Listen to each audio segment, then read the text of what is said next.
Do you ever feel guilty for saying no? I know I do. Even when I know that it's the right thing to do, when my schedule, my energy, and my heart are all telling me I can't take on one more thing, that old feeling of guilt still creeps in. I came across this image on Facebook that said, "The guilt you feel for setting boundaries is a sign of how deeply you were trained to abandon yourself." Holy schmoly, that one hits. Yeah, because why do I say yes to the things I want to say no to? To make someone else happy, to not miss out, to not disappoint. So it is abandoning myself.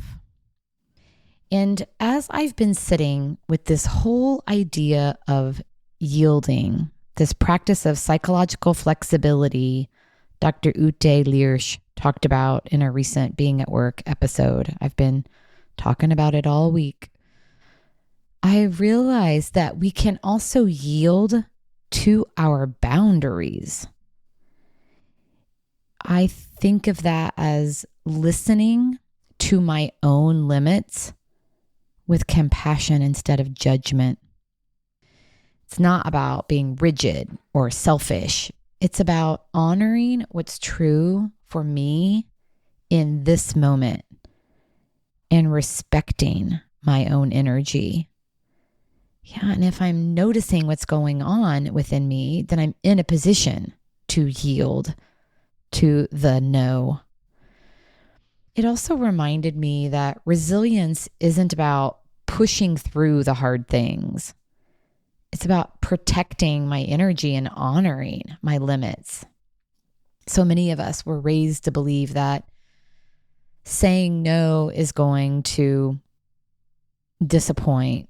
It makes us selfish. It makes us unhelpful. It makes us unkind. But boundaries aren't walls.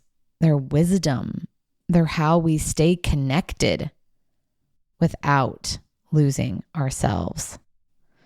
So yielding to boundaries is holding firm and saying no, or not right now, or here's who else, from a place of self-respect, not self-protection. Flexibility isn't about stretching beyond your limits. It is knowing where your edges are and honoring that.